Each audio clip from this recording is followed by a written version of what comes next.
Okey, cikgu. Assalamualaikum semua. Jumpa lagi kita dalam perkongsian seterusnya. Sebelum kita mulakan, saya nak ucapkan ribuan terima kasih lah kepada cikgu-cikgu yang telah subscribe kepada channel saya. Saya sangat-sangat berbesar hati lah.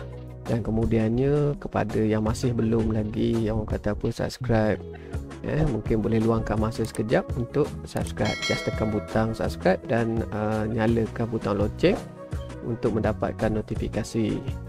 Okey, so hari ni saya nak share beberapa skills lah, beberapa skill ataupun tips bagaimana kita nak memudahkan kerja kita. So kadang-kadang kita tengok orang buat nota, orang buat nota, PowerPoint, presentation dan sebagainya, cantik-cantik, dia punya design cantik-cantik. Sebenarnya kita boleh buat benda tu juga, kita boleh buat. Jadi saya nak share bagaimana kita nak buat nota ataupun presentation dengan menggunakan PowerPoint, dengan menggunakan template yang disediakan oleh PowerPoint, dan juga beberapa skills untuk memudahkan ataupun mempercepatkan kita buat nota tersebut. Jom kita tengok macam mana saya buat.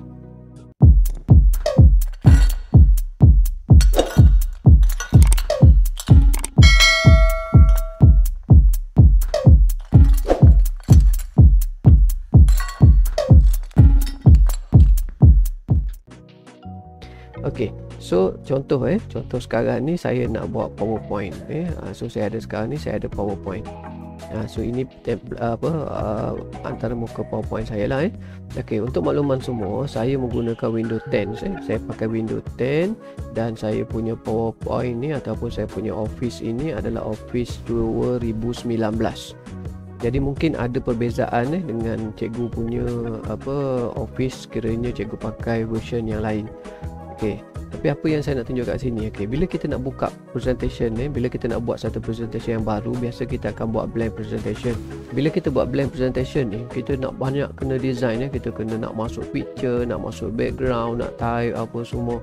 Jadi benda ni akan melambatkan dan kadang-kadang boleh membuat kita hilang motivasi. Bila hilang motivasi, jadi kita tak nak buat dah. Jadi saya nak share macam mana kita nak cepatkan dengan menggunakan template yang dah ada. So macam biasa contoh kita bagi balik dekat, kita open apa ni. So kalau tengok dekat sini ni, dekat bahagian atas ni dia dah bagi banyak themes tau. Ni dekat sini blank presentation, element presentation, business. Ini adalah template ataupun themes yang memang dah preset. Orang kata apa, Microsoft PowerPoint dah preset untuk kita. So banyak lagi. Kalau kita tekan butang more ni, more themes ni, cikgu-cikgu tengok penuh, banyak. Ini adalah suggestion dia. Dan kalau kita tengok di bahagian atas ni, suggested search ni, suggested search ni, suggested search ni, dia ada presentation, themes, education, chart, diagram, business, infographic, macam-macam cikgu. So kalau kita untuk kita education contohnya, kita klik kat sini tengok. Banyak suggestion, template yang preset dah untuk kita. Jadi untuk tinggal kita pilih sahaja. So contohnya contoh macam saya nak buat sains lah contohnya. Katakan saya nak pakai yang ini ni, Earth History Spreads of Life. Kita pakai ini. So saya klik kat sini. Pertama sekali dia akan keluar macam ni. Dia tekan. So just tekan butang create. Cikgu tekan butang create je. So nanti PowerPoint akan createkan template tadi. Dia siap-siapkan dah semua sekali template tu.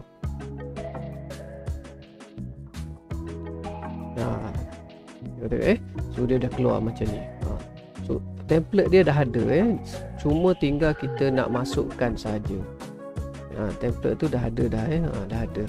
Kalau kata kita nak try yang lain, contoh saya memang dia dah ada. Contohnya saya ambil education sekali lagi dan saya ambil any elementary. Just tekan butang create. So dia dah ada macam ni dah. So bila dah ada macam ni, senang lah cikgu. Kita just copy and paste saja. So sekarang ni itu yang pertama. Kita boleh gunakan themes yang preset oleh PowerPoint untuk buat template untuk kita punya layout. Itu yang pertama. So yang kedua sama juga bagaimana kita nak cepatkan lagi. So sekarang ni kita nak bila kita kata saya ada nota, contoh saya ni, saya ada buku teks dekat sini. Saya buka buku teks saya tadi. Contohnya saya ada buku teks ni. Ni. Okey, contohnya sekarang ni saya ada buku teks tingkatan 2, sains tingkatan 2. Yang dalam bentuk digital. So sekarang ni saya nak copy benda ni dekat sini. So yang biasa kita buat, kita akan kecilkan. Okey, contoh ini dalam bentuk PDF juga. PDF sekarang ni pun kalau menggunakan Microsoft Edge ni, kita dah boleh copy paste dah. Contohnya kita copy yang ni. Okey, so kita tekan butang Ctrl C, jangan lepas. Okey, kita copy. Lepas tu kita pun buka PowerPoint balik. Okey, lepas tu kita pergi dekat sini, contohnya biodiversity ni, kita pun copy. Okey, lepas tu kita kecilkan balik. Okey, kita pun ambil tajuk. Okey, contohnya apakah itu biodiversity, kita pun ambil copy balik. Okey, kita kecilkan. Okey, so katakan saya nak masukkan dekat sini, dekat presentation tagline ni, saya pun highlight. Okey, dan saya pun Ctrl V. Okey, apakah biodiversity. Okey, lepas tu kita duk buat benda tu berulang-ulang. Kita tutup kecilkan, tutup kecil, kita minimizekan, maximizekan. Okey, so ada cara lagi senang sebenarnya cikgu. Kita buat split screen. Okey, kita buat split screen supaya kita boleh letak skrin kita kiri dan kanan. So macam mana kita nak buat? Okey, contoh sekarang ni. Okey, contoh sekarang ni saya ada. Okey, so sekarang ni saya ada dua window ni. Saya ada satu yang buku teks yang kita nak copy tadi, dan satu saya ada PowerPoint yang kita template yang kita nak buat tadi. Okey, so bagaimana kita nak split screen dia? Bagaimana kita nak buat split screen ni? Okey, so dia ada dua cara. Ada dua cara cikgu. Cara yang pertama, okey, katakan saya nak window yang ni, window yang ada buku teks saya ni, saya nak jadikan dia sebelah skrin. Okey, so cikgu klik dekat bahagian atas ni, bahagian atas taskbar ni. Okey, ni dekat mouse saya ni. Cikgu klik jangan lepas, dan bawa sampai ke hujung. Bawa sampai ke hujung monitor tu. Cikgu bawa sampai hujung monitor dan cikgu nampak dia dah keluar 4 segi tu. Okey, bila dia keluar 4 segi tu, cikgu lepas. So dia sudah jadi satu skrin. Okey, dan dia kat sebelah kiri sebelah kiri ni pula ada dua. Cikgu tengok ini adalah window. Ada tiga. Kalau saya ni ada tiga. Satu PowerPoint saya, satu OBS saya, dan satu lagi ABM, Window Explorer saya. Okey, saya ada tiga kat sini. So untuk jadikan next screen tu, kita pilih lah, kita pilih window yang aktif tadi. Okey, so kalau kata saya nak PowerPoint saya tadi, saya just klik pada PowerPoint. So cikgu tengok dia dah buka kiri kanan. Okey, cara yang kedua, kita tekan butang Windows tu, yang lambang Windows tu dekat keyboard kita, jangan lepas, dan kita tekan anak panah kiri ataupun kanan. Okey, kalau tekan kanan, kita tekan kanan. Okey, window yang pertama sebelah kanan tu dia akan keluar, dia akan jadi frame. Dan bila cikgu lepas saja keyboard tadi, key tadi, dia akan keluar Windows yang satu lagi. So yang ini cikgu pilih lah. Cikgu pilih mana yang cikgu nak. Okey, kalau nak ni tekan yang ni. Okey, tekan, so dia jadi split screen. Okey, jaga sekali lagi saya buat sekali lagi. Okey, maksudnya okey, sekarang ada dua window saya nak buat dia split screen. Okey, kaedah yang kedua. Tekan butang window, jangan lepas pada keyboard, dan tekan butang tekan anak panah kiri ataupun kanan. Cikgu pilihlah kalau ambil kanan. Okey, kalau cikgu ambil sebelah kanan, okey, so nanti sebelah kanan ni bila cikgu lepas je keyboard, okey, dia akan keluar untuk pilihan skrin yang satu lagi. So kalau ambil PowerPoint, just klik pada PowerPoint, sudah akan buka.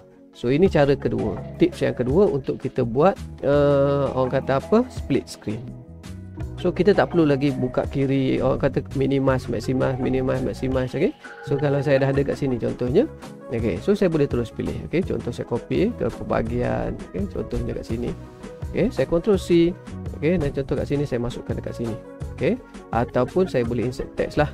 Saya pergi dekat sini, saya insert kata apa, saya nak insert text. Ni saya insert text. Okay, insert text box, saya insert kat sini. Okay, dan saya pun Ctrl V. Saya nampak. So dia dah orang kata apa, tak perlu lagi kita nak kecilkan, nak besarkan. Okay, so kalau kata saya nak masuk gambar, katakan saya ada gambar. Okey, katakan saya tutup. Okey, katakanlah katakan ini kebetulan saya duduk dekat Microsoft Edge. Saya dah duduk dekat Microsoft Edge ni. Saya nak cari gambar. Contoh saya nak cari gambar. Saya nak masukkan gambar dekat sini. So saya boleh terus search kat sini. Contohnya saya cari gambar pasal biodiversity, kata tasik lah. Saya kata saya cari tasik. Okey, saya cari tasik dan saya klik dekat image. So cikgu tengok dia keluar banyak tasik-tasik ni contohnya. So kalau saya kata saya nak gambar, saya pilihlah gambar ni, gambar yang pertama ni. Okey, cikgu tarik dan cikgu letak pada PowerPoint cikgu. Cikgu tengok so gambar tadi dah masuk. Tengok gambar tadi dah masuk. Gambar ni dah masuk. Gambar ni dah masuk dah. Okey, contoh sekali lagi, saya tunjuk sekali lagi. Okey, so katakan saya nak letak gambar tu, saya nak letak gambar, saya pilihlah mana-mana gambar ni, saya klik jangan lepas dan saya letak pada saya masukkan pada PowerPoint saya. Okey, cikgu so yang ni saya boleh besarkan. Okey, maksudnya tak perlu lagi kita nak copy, nak save as dan sebagainya. Dia boleh drag and drop. Dia boleh drag and drop saja. Okey, cikgu so saya dah share 3 tips senang untuk kita supaya kita orang kata apa skills ni memercepatkan kita dalam proses kita nak buat bahan. Sama ada contoh presentation ataupun nota untuk anak murid kita. So cara yang pertama kita gunakan template. Kita gunakan template yang disediakan oleh PowerPoint sendiri. Contohnya kita boleh search lah. Ini cara yang kedua, kita nak buat split screen ni. Bagaimana kita nak memudahkan kerja kita dengan nak buat split screen ni. Dan cara yang ketiga adalah bagaimana kita nak drag and drop gambar masuk ke dalam PowerPoint yang kita telah buat tadi. Cikgu-cikgu so saya harap perkongsian kali ini bermanfaat untuk kita semua dalam mempercepatkan kita untuk membuat bahan ataupun contoh seperti nota. Jadi supaya kita tidak lagi orang kata apa hilang motivasi. Cikgu-cikgu kalau sekiranya bermanfaat, saya harap cikgu jangan lupa untuk subscribe. Cikgu boleh orang kata apa tekan butang loceng untuk mendapatkan notifikasi, dan juga sekiranya kalau ada apa-apa pertanyaan, cikgu boleh tinggalkan ruang komen. So insya-Allah saya akan jawab. Jangan lupa untuk like dan share. So hingga kita jumpa lagi. Assalamualaikum.